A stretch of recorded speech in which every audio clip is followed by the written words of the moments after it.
Live from UBC Studios in Kampala, this is Good Morning Uganda Extra.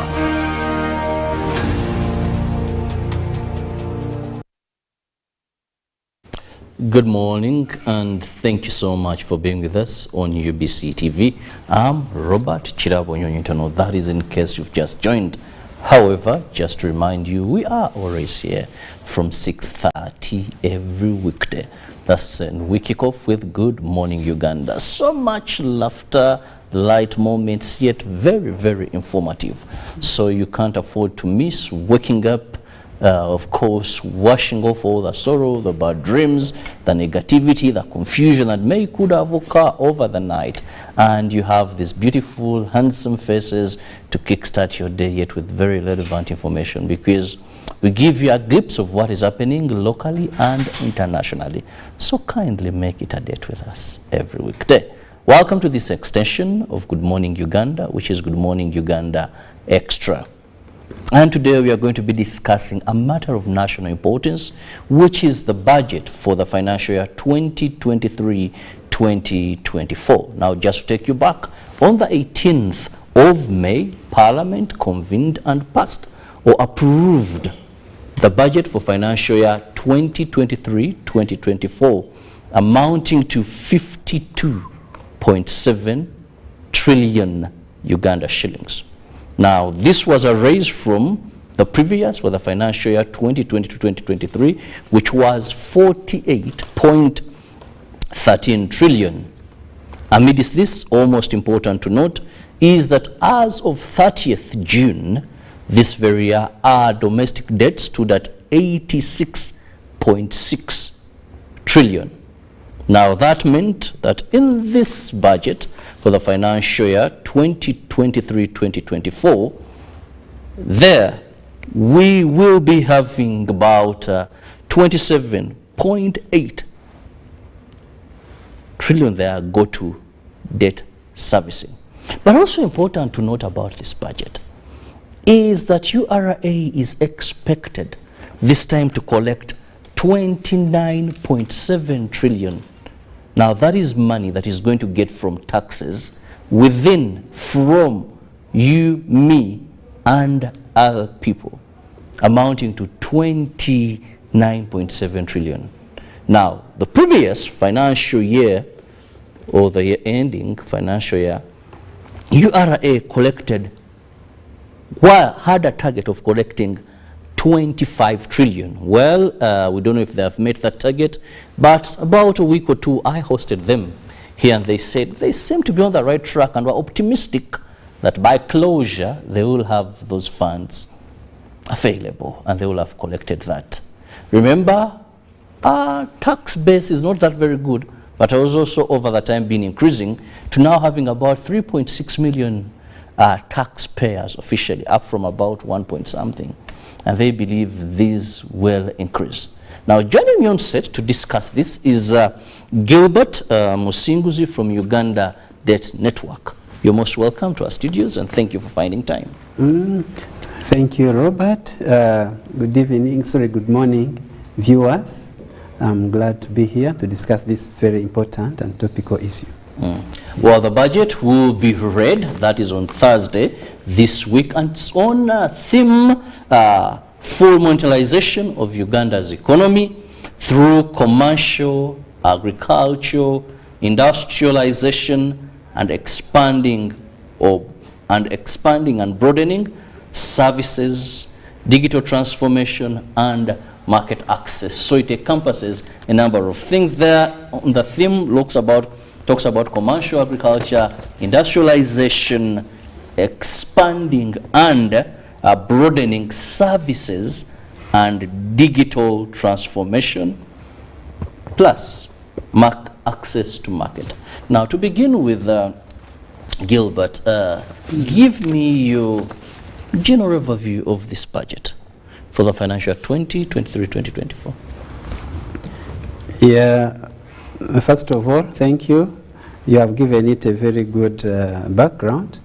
And clearly, as you see, the previous year, we had around 48 trillion as the overall budget, and we have increased, for that matter, by an extra around 4 trillion to 52 trillion.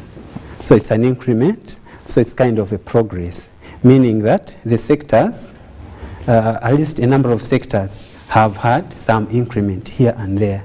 So generally, that is okay. But then you also look at the concentration. You have read its theme. The theme is a very good one, thinking about agricultural modernization and those using ICT and focusing on so many things which really matter to the common man. That's important as well. But again, the details are an issue. When you look at the details, you'll find that around 63.7% of this budget, out of the 52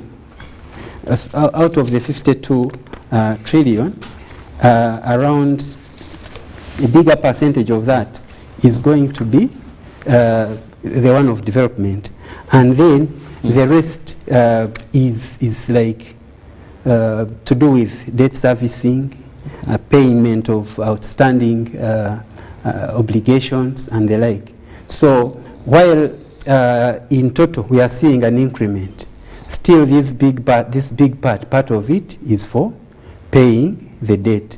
I need to get you correctly, all right. Yes, you said about 60 point something. We are saying 63.7% of that money, that budget, is the one which is mainly to implement government programs. But then, out of that is 63.77, then the balance, which is around 36%. Okay, sorry, 36%. Part of it will be servicing debt. Others will be meeting domestic obligations that were not met in the outgoing year, and the like. And then 15% of this 33, it's the one which is to do with, like, we call it domestic refinancing. For example, some of the monies that were disbursed, say, through the rotating loans and whatever, say, UDBL and others, some of these may be collected, the EMIOGAs, any of the previous financial, like microfinance. If it's collected, then it's disbursed. And you're aware that in some instances, some of these monies, when you pay, when you disburse, say, loans to some of these groups, some of them do not pay. We have seen some improvements, say, in recoveries of the, say, OWEC, Youth Livelihood and others, all those programs. But then, this 15% we are talking about is meant also to do refinancing. We collect, then we inject back into the economy. Then the other 15 or so percent, one, debt servicing, external debt repayment, and then domestic arrears. So meaning that we are still leaving another big fraction. With the 15% shouldn't like make us lose the bigger picture to imagine that actually all this money is going to do servicing. Some of it is going to settle debt obligations, and some of them we are not very sure whether we shall collect. Well, we shall collect some, but not necessarily the entire amount. And as you have also observed, you mentioned also in the intro that URA was expecting to targeting to collect, say, 25 trillion. And the current information is that it has not yet fully realized it. Likewise, while we have targeted 27 or so trillion in the coming financial year, challenges again may arise, in which case URA may not necessarily realize. So like we are all aware, a budget is a planning program. You are anticipating, but not necessarily everything being realized. And especially given the fact that we are just trying to recover. Businesses are trying to recover. Some of them closed shop and others did like that. So these challenges, since they are still persisting, the issue of realization of the expected revenues from URA may challenge. But we pray, let's be hopeful that we can even more than meet the target, so that we raise enough money to finance the budget. Now, a person watching us Their main interest now, having given us that background and what the budget briefly consists of, is who stands to benefit, who stands to lose. This is the budget for Ugandans, so Ugandans stand to benefit. But who stands to lose again? If you are budgeting for them, of course, they are the taxpayers and they are the ones who are responsible for receiving the services that we are planning for, but at the same time, in the event that we borrow in order to implement the programs, and in case we fail, then we may be borrowing, and then in case we fail to settle those obligations in time, it could also be a challenge. So any negative aspect that arises from this budget would be to the detriment of the taxpayer, who is also the citizen. But at the same time, any very positive thing it is for the citizens. Again, coming to your theme of ensuring that agriculture is commercialized and people get out of poverty, moving towards those 2030 vision. So those are very good things for us, and for that matter, we are hopeful that it is a progress in that direction. Now, of course, any budget usually may have what stands out or what is exciting. And when we look at the budget for the financial year 2023-2024, which is going to be actually read on Thursday this very week, and we expect Ugandans to be very excited. Uganda Broadcasting Corporation, which is UBC TV, will actually give you full coverage of that event. So ensure that at that time you're free, you're ready to listen and understand the budget that is being read out. The good thing these days is the process of the budget. It's not those days where you would not be aware of what it entails until it's been read out. This time there's so much consultation. I think it begins around January, Feb there, then you have all levels of consultation. But in this budget, what stands out for you? What we have noted in the previous budgets, usually government would allocate according to different sectors. But for the last 2-3 years, we have been in program-based budgeting.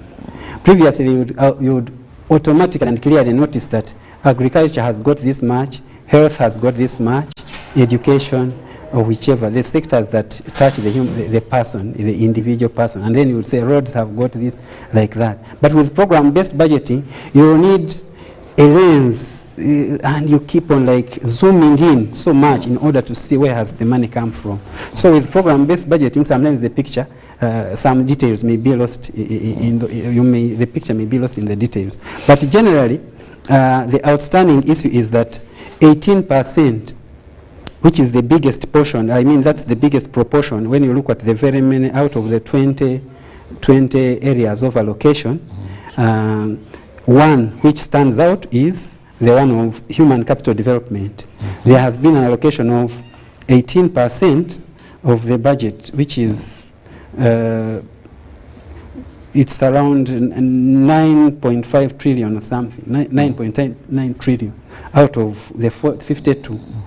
9 is in human capital development, and that's where these social services fall. So clearly we know, and when we go again in the detail, there are some of these sectors I have outlined where there has been some improvement. For example, in education, there has been some increase in, say, of about 3 billion or so. So in each of these social development sectors, there has been some improvement, and we consider that a positive. So what stands out is that. But again, another area that stands out, which follows next in the line, is the one of governance and security, which is 14% of the budget. That's when you are ranking. The first one is human capital development, and the next one is which is governance and security. That is where, that's the one that got 14%. Then the others get smaller proportions, 1%, 0.0 something. So that's the next that stands out. And when it stands out as governance and security, we can here say things like anti-corruption. But then when we talk about security, of course, we have had some security challenges. But again, that could also be the other areas where we may need to again interrogate and see to what exactly is involved in here. But that also stands out. Okay, now when we talk about human capital development, it is very, very broad. Yes. And one would say it is even very easy for you to produce accountability. Because even if I had a number of workshops, still I would say, well, this is all about human capital development. How best you could, because it's taking a biggest portion, but please elaborate more for people to understand. Yes, we know we've always talked about skilling our people, being ready for the job market, internationally improving academic institutions. But some analysts say that human capital development, one, in terms of monitoring and supervision, that's one of the areas where much monies can be allocated, and then you may get less value for money. So when you asked about the exciting and what is exciting and what is like concerning, that's another area that sometimes you look at and say, while this 18% has been allocated to human capital development, actually there are two things. One, how much of the 52 trillion is budgeted to address people's concerns where on the ground where they are. Usually we have noted that less than 30% of the money budgeted for, even when like this one which is in human capital development or in the general budget, most of it remains around the center. Very little goes, say, to upcountry, and yet the majority of the population, over 70–80% of the population lives in the countryside. But again, here we are with most of the allocations remaining in the ministries, departments and agencies at the center, but at the same time, while the rest now, the 70% or so, is remaining here, the 20–30% going up country. Now again, out of this, much of it is recurrent budget, which involves paying salaries, salaries, allowances. Salaries, allowances. Okay, allowances would be, allowances is if they are moving out, it's okay. But like, it's say a rent, the things which are a given, every other year they always happen. Those ones, rent, supplies, servicing, all those. Yes, so that but don't exactly trickle to the service needed. It is not going to the common person. So again, out of that, a little bit is going to the human person. If it is medicine in the health center, the money allocated to health is including the payment of the doctors, yes, which is a good area. But then how much of the medicine, of that money is going to buy medicine, give treatment to the person, like that. So that is the element of concern which you have raised, and justifiably so, so that while human capital development, we get excited that it has been allocated. But again, the usual negative expenditure angles are remaining. We are talking about how many workshops we are being held, how many travels out of the country. Those are benchmarking. Those benchmarking things which do not trickle down to the individuals. Even when you talked about, for example, this, say, the pilot development model, which has been given a big area, maybe that's the reason also why this other human capital development is included. You are going to have most of these officials going, whether to launch or a minister, a prime minister goes to give the 100 million to a circle, but moves with a convoy that is costing, say, maybe 200 million. So the issue of we are not being still economical. If we could maximize the output so that the cost of doing business is lower, but the cost of doing business is still very high, and we consider that an issue. Well, after this break, my guest will be telling us how best you would advise government to have done things or do things better this time around, because you have a chunk. The budget, of course, is a lot of money when it sounds to you, but one, are we having our priorities right? Two, are we having a big percentage of this money going into service delivery? or is a big portion of this budget going into other things that may facilitate, but taking a bigger portion of the money compared to the actual reason why such monies have been allocated? Just like what we've talked about, recurring expenditures. When you get there, they tell you maybe such money has been given to this program. But when you look at how much is left to give you the service you need, you find that a lot of the money could be into salary, into various forms of facilitation, and little will trickle down to solve your concerns as a Ugandan. Remember, this is what we expect to collect and how we plan to spend what we shall collect. We'll return shortly. Live from UBC Studios in Kampala, this is Good Morning Uganda Extra.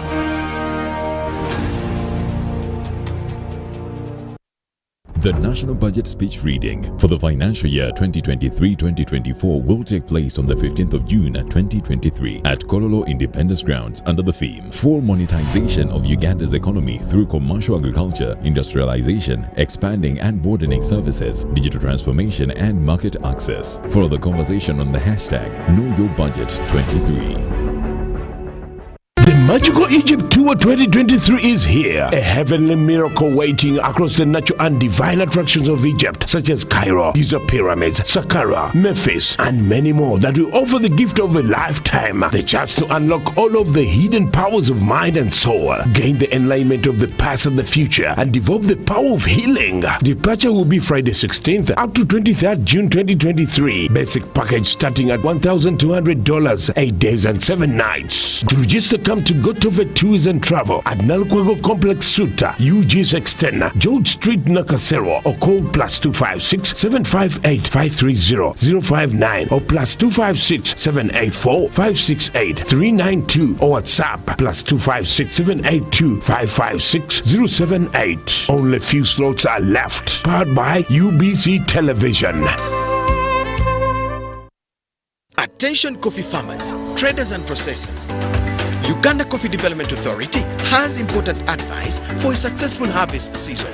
Pick only red farm cherries to achieve good weight and high quality coffee. For natural processing, dry coffee on tarpaulin, concrete or clothing to avoid mold growth. Avoid heaping coffee on the floor. Store coffee in jute bags and in ventilated rooms on wooden pallets.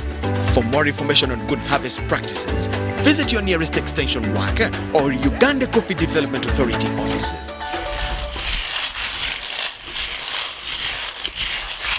So when you pay your taxes, you are investing in the future of Uganda. Uganda Revenue Authority. Developing Uganda. Chebagala ogamba nti sente URA eze tukunganyamu zezimala okukola ebintu bino byonna enguudo amasomero ebye n'ebintu ebirala.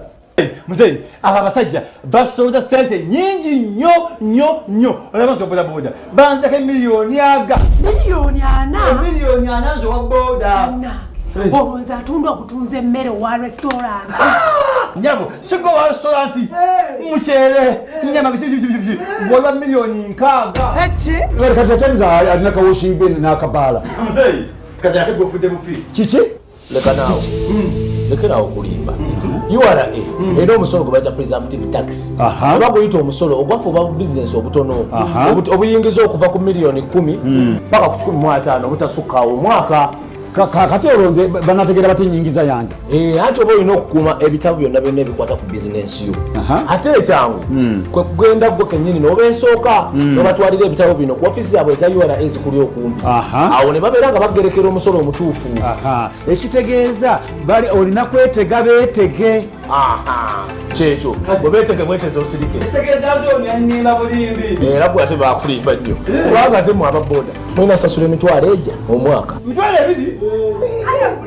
Gwesebo obadde oyogera ebigambo nga babikunyumiza n'otulimba abantu abakulu wamata bakutunyonnyole. URA ekujjukisa okusasula omusolo gwo ogwa presumptive tax. Guno gwe musolo ogusasulwa abo abaddukanya bizinesi entono era gusinziira ku nnyingiza ya bizinesi yo nga gusasulwa omulundi gumu buli mwaka gw'ebyensimbi. Genda mu ssimu yo onyige kamunyenye 285 kadaala oba sasula ng'okozesa mobile money oba mu bank oba kozesa ba mobile agents. Uganda Revenue Authority, tukulaakulanyize wamu Uganda.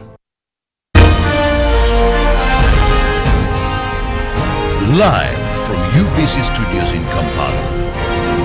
This is Good Morning Uganda Extra.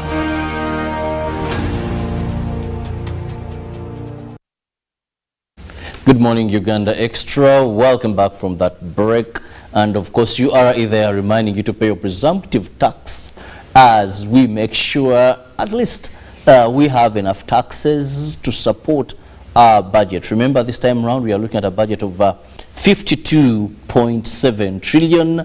That is the total of the money we expect to have to fund our budget for the period or the financial year 2023-2024. And of that, we expect Uganda Revenue Authority to collect 29.7 trillion, up from 25 trillion. Now, that is the reason you should pay your tax. Let's officially close the year when you've paid all your taxes and we enter another financial year. Don't forget, the budget will be read this week on Thursday. And despite this being an increase, we are trying to see who stands to benefit, but also for you to know why you should pay tax, because it is the tax that supports part of our budget. Now, I'm still with my guest in studios from the Uganda Debt Network, and we want to look at sources of funding for this budget. One, we know it is through revenue we are going to pay, and that is a tune of 29.7. But we remain with a huge balance. If you have 29.7 trillion, your budget is 52.7 trillion. Now you have a whole balance. What are the anticipated sources of this remaining chunk of money to our budget for the financial year 2023-2024? You have observed very well that URA, ideally, development should be facilitated by your own collection. If you are a business, you don't have any other source. If you are doing business, you have only yourself, especially if it was, say, a one-man business. You only look at what you have in the bank, on your account, and what you plan to do, and you cut the cloth according to your quote. But that's not how governments work, because sometimes, while you would ordinarily rely on what you have, sometimes there are responsibilities, obligations that are a must. So for that matter, you look outside for the source. So one, we target to maximally mobilize resources domestically or even externally, as long as we are collecting taxes and we have now this money as free to use, disposable income. But then where we fail, we now go ahead and borrow. So borrowing is one other source of funding. So we are, and indeed, events have been showing that Uganda has been facilitating its budget through borrowing, and to the extent that, at least according to government records, the previous year it was around 48% of the budget constituting the 48% of the budget was through loans, borrowing. And so, like at the moment, but when you progressively, as you are approaching towards the end, you find we are reaching around 51 point something, 52% of the budget being out of borrowing. And like you have observed, now if we are saying 20, we are expecting from URA 29%. So meaning that the 70% is from other sources. Probably we also have the challenge, the chance that we have development partners and we get sometimes off-budget support. There are some organizations, say World Food Program, USAID, and others who help us to finance our budget. They provide money for either paying for drugs, these vaccines, and others. So we are happy some of those contribute, but also, apart from those other goodwill development agencies giving us support, then we also get the challenge of having to borrow. And now when you talk about borrowing, we know that there are concessional and non-concessional loans. Now, concessional loans are kind of, you know, when you had COVID-19, you find that it's not only Uganda, but a number of countries were affected. And non-commercial loans, let me move away from concessional. Yes. And commercial loans, it's very hard now to have non-concessional loan, non-commercial loans, whereby you had to pay through over a long period of time, and the interest rate was very little or very low. Yes. Now, what we are having today, we are having so much of commercial loans out there. And Uganda Debt Network, some years back, you played a very big role, among other, I must say, civil society organizations, to ensure that we had our debts pardoned, but there were conditions that the money we would have used to pay these debts, we put them in programs at universal primary education and others.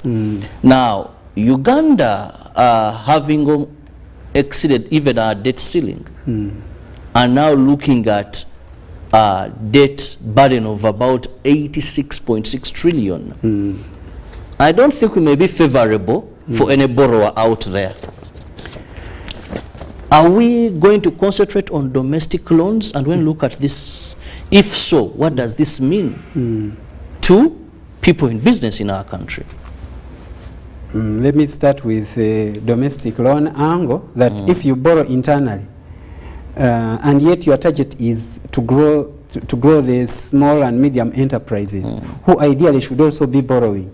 Now you are crowding out those SMEs, because ideally they are going to, and for them they don't have a chance. Local businesses do not have easily a chance of borrowing from outside. I don't want to talk about, say, our ongoing case of Ham and the others who borrowed. Money is coming from out there. But individuals and small businesses locally, rarely do they ever get a chance to borrow from outside. So if government is now focusing internally, that becomes a challenge, because it would again lessen the opportunities for the internally located businesses to borrow. And yet our target was to grow those other businesses. If you are going to UDBL and to Bank of Uganda, getting bonds and whatever, it's like a chicken. You give food to a chicken and it fights with the chicks. It's only the ducks that do that. So that bit, government should less focus on internal borrowing and go external. But again, in external, we have this problem. You have talked about concessional and non-concessional. Concessional loans, ideally, these are, as you have explained, agencies like World Bank, IMF, African Development Bank, and the like. Those ones have fair terms and a longer period of payment. But then the commercial loans, they have a shorter period. They have fewer conditions. These other World Bank, IMF, and others, they have conditionalities it is that you must fulfill. So before you come to them, you must be sure that, one, say you are going to respect the environment, you are going to respect gender, you are going to respect a number of values that they consider values. I remember one time we had a road construction program that funding was cancelled because they didn't factor in issues of HIV/AIDS prevention. Yes, yes. So when I saw recently one of our politicians arguing, how do you put this amount of money for this? Buying condoms. I said, look, of course not all of it is for that. Yes. And if you cut down that money, it trickles to 12 million per month, that is going to be going to that facility. Yes. There was a bit of politics into that. But, right, you said they have conditions. They have conditions. But they're the best we can go for. They are the best we can go for, but at least there could be some room for negotiation. You negotiate and explain to them. They have some humane element. After all, Uganda is a signatory, is a member of World Bank, of IMF, and those other agencies. So, because you also have a stake, you can argue and say, please look here. And incidentally, like you mentioned in the preamble, you said, like UDN, the way we are formed, the highly indebted poor countries were forgiven their loans some time back. And even recently, when we were affected by COVID and others, we still had the chance to appeal to them, because we were saying, please see this situation. And they have almost some listening ear, but at the same time they say fulfill these conditions ABC. So that would be the ideal. But the process of loan approval takes longer, the conditions are more, and because sometimes government has this urgent need, so it says, let us now turn our attention to the commercial loans. That's where you go to China, Probably I can imagine if you go to China, Exim Bank and others, if you said we want a loan, immediately, within less than a month or so maybe, they could have processed that loan. But World Bank or whatever they are doing, whether feasibility studies and all the preparation is good, yes, but the emergencies may not be addressed. So let us concentrate more on concessional loans because their terms are lower, and two, their payment obligation period it takes longer, so that you will have a longer time to utilize, and the obligation of loan servicing, it is more comfortable, it gives you some more comfort. So which indeed means that when you are going to, lawyers talk about when you go to court, you go with clean hands. So if you are going to those agencies, look at these issues. Some of the values they are advocating for are good. If they say respect the environment, ensure factor in the environmental issues, that is okay. If they are saying consider gender issues, indeed even you, as Ugandans, we have an obligation to ensure if you are constructing a road, the road contractors should not be abusing the children and women and others. So those are good factors, but then there are some conditions again which we consider a bit unnecessary. Okay, if for example you say gender, there are some gender angle that we may have been utilizing, in which case, please, as we are implementing, as you are asking for this money, please minimize. A quick one. I see time seems to be flying, but I know our viewers want to know really how indebted are we and how much we own our creditors as a country as we go into another financial year, as we are going to be having our budget read. The challenge that we have had with government is on the issue of not being so clear, but at least we can rely on the facts, the reports, the evidences, without what? One of the evidences of the report, which I can cite, is the World Bank Debt Management Performance Report, which this report, World Bank does the debt management performance assessment for each country, and including Uganda. When I looked at Uganda's case, I noticed that at least in the year 2021-22, we had 78.8 trillion as a debt obligation. Out of this, this obligation, 48 was external, and the remaining around 30 trillion was internal. Those were the debt obligations according to that report. So external, how much were being owned by that?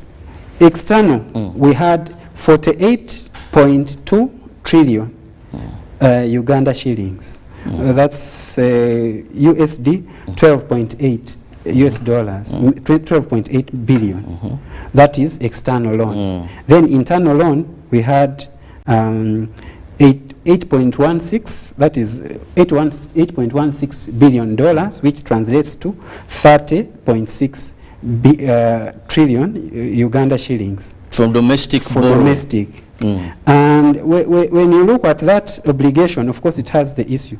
In this domestic obligation, you have obligations to pay. For example, if there are people who provided services to government and they have not been paid, they will. You count that also as a debt obligation. Okay, now that is more clear. Which will also become a challenge in the sense that if somebody provided a service and you are a business entity, if you are, say, Supreme Flour, you supplied government with food, and when you supplied government with food, it takes long to pay you. It means they are locking your money, and therefore your returns are not happening. So that challenge is an issue. And when I talked about that issue of the inconsistency of the information, recently we were with Ministry of Finance, and we are happy they talked about this thing called the Integrated Banks of Projects online system, where all the government projects are going to be documented, and if you want information about this project, you get to know, so that it's a central repository of all the all the projects of government, so that they can be easily tracked. And some of them, of course, the majority of those projects are financed by debt, so it would be okay. The same report that I talked about of the World Bank, the debt management performance report, it pointed out two issues that I can raise. One is about capacity, absorption capacity. It mentions that in the period that it was assessing, in the period ending 2018, $5 billion US dollars of the external debt requested for, it was not yet, it was undisbursed. You borrow money, you get it, and for a period, say, and this report was covering a period of 5 years. For the 5 years, you have borrowed money and you have not utilized it. Meanwhile, the clock is ticking. And you have to service. You have to service it. So, absorption capacity is also an issue that we need to consider. When you are going to borrow, prepare, do the feasibility studies early, do those environmental... Not getting money, then you have issues of compensation, trees, these are spiritual trees and all that. Yeah, where it requires, say, top up, make sure you have the funds to top up. Sometimes you borrow money, if you are supposed to be topping it up, you haven't topped it up. So preparation is a serious issue. And well, Gilbert, I must let you go, but before I let you go, where do you see this budget taking us come July 2024? This objective, this theme of it, if all wishes were horses, we would ride. But what I see us doing is, if we can stick to this budget, don't think about, say, before you reach in the middle. Like the other year, after even before 1 month elapsed, we came for adjustment and what. If we stick to it, stick to the rules, then we can realize some of this. But then the negatory expenditures, they need to be considered. Then we also need to be innovative. One quick innovative factor that I can talk about, recently one of the neighboring countries was innovative and brought the idea of refugee hosting. Uganda is a good refugee hosting community. But we do it ordinarily. This country approached a Western country and said, let us negotiate to give us funds, then we shall be able to host. And this country is very small compared to us. If we were using some of this, and they are getting a lot of money, they were given a lot of money for such. If this kind of refugee hosting was structured, probably that could also be an element that we can tap into. The other bit is, if we can structure, say, our we talked about human capital development. If we have all the educated personnel we have, if we can formally negotiate, say, with these countries which are requiring, say, some of our medical workers, much as we have few, if they are going officially, and they give us a lot of money, some of which we would give to the people participating, but at the same time, some others coming. So if we can be more innovative in terms of resource mobilization, beyond targeting these small businesses which are not able to realize the money, then probably we can, one, more than meet the targeted revenue, but at the same time, supplement that with the budget. And then when the money comes, let us utilize it accountably and prudently, so that we do not again become a liability. And let's be conscious that we are exceeding the threshold of 50% of the budget being loan, in which case we stand a bad chance of defaulting, and the consequences of defaulting are dire. If you default, you become incredible, your chances again of borrowing elsewhere are slim, so it becomes harder. So let's minimize the issue of borrowing and be also frugal. Well, thank you so much for your time, and thank you so much for being with us right from 6:30 till now. We've been discussing, that is the budget for the financial year 2023-2024, which is under the theme full monetarization of Uganda's economy through commercial agriculture, industrialization, expanding and broadening service and digital transformation and market access. It will be read on Thursday this week. And please just remind you, Uganda Broadcasting Corporation will be covering the event live, so you can't afford to miss this function. Have a lovely day. May God bless you. See you tomorrow, God willing. Good morning.